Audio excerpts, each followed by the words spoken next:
I've always turned to my friend, Dr. Drew Pinsky, for healing. So after this weekend, I wanted to ask him to come on our show to help us all move forward. Dr. Drew? Hi, Dr. Drew. Hi. You know, years and years I sat right next to you during some really horrific times, and you always helped me heal, to move forward, to make sense of things. But Dr. Drew, I have to be honest with you. I was just at schools looking for schools for my daughter, Sophie, and one of the first questions that came out of my mouth was, what are you guys going to do to help prevent school shootings? What are your security measures? I can't believe I'm even asking these things, Dr. Drew. Right. I understand, Sam, and it's sad that you live in that world, but to some extent that is the world we live in. But I really... look, I'm fearful of us spending too much time worrying about guns and what to do with aggression. And I think we need to start to really look at what some of the core issues are that are causing us to gather in mobs and escalate our aggression.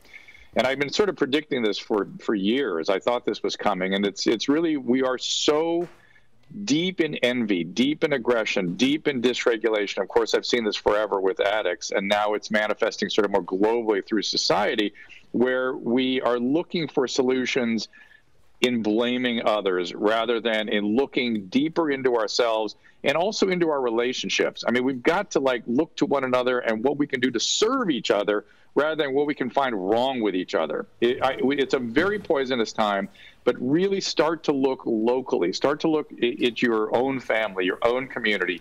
Do what you can do to serve and make a difference. You have no idea how important that can be and how healing that can be at a time like this.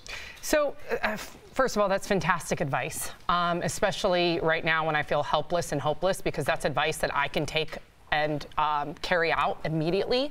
How do we begin healing? Because I feel like that we have decades now of this turmoil from all the shootings that we have been witness to. So how do we begin healing? How do our viewers begin healing? All right, but Sam, well, the healing was what I was just talking about. Was, you know, these are interpersonal problems. They have interpersonal solutions, and it's about being with other people and serving other people that is the healing. But I'm very angry about something you and I have talked about over the years that it really makes me furious. Is that we live in a world where we're not able to judge when somebody is struggling and in real trouble and get them help. Almost every case you've heard about that has ended in a catastrophe has been somebody who has significant mental health issues that could be changed. Whether you look on the streets where there's scattered people suffering, or you talk about these people that lose their mind in the moment and grab a gun, these are at their core profound mental health problems, and we need to begin judging on these issues and intervening on these people. Trust me, they're not happier after they do these horrible things. They would be happier if we were to help them. And the problem these days is we live in some sort of a society where that is anathema, where somehow that is being infringing on somebody's civil liberties, when in fact you're saving somebody from a brain disorder that could end in catastrophe for them and everybody else. And I would say, if you have somebody who's struggling and doesn't seem to be in their right mind, get them help. Don't ignore it, and don't go, who am I to say? You have good judgment. Use it.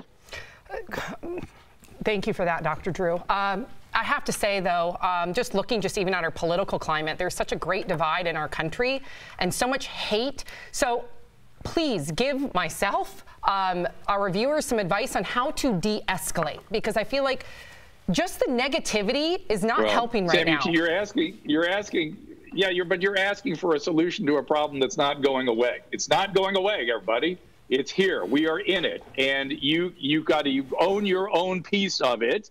And that means maybe not digging into social media. That means maybe not responding and being envious towards other people. And it means being of service to people close to you. That is how we do it. That is how we change this thing. It's not as though there's some recipe that will take away aggression and envy right now, because we are too deep in it. The point is, get your own house in order and stop participating in this problem. That's the bottom line here. It's not the healing comes with other people, right? I've said that 5 times now today.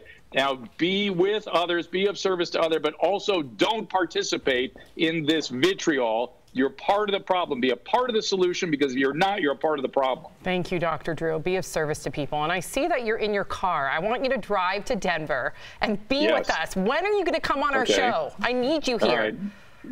As soon, I know I'd like to be there. Listen, I'm trying to work on it. I'm trying. What are you doing in Denver? Why don't you move your show out here? Oh, we miss you, Dr. Drew. Please come on our show. Thank you for your advice, as always. Be of service to others. It starts with us, and I'm going to start with myself. Thank you, Dr. Drew. There you go. Wow. Real answers, real honest answers. You know what I mean? And he's right. This social media thing is eating us from the inside out, you know, and you got to stay off of it. Like you said, be part of the solution, not part of the problem.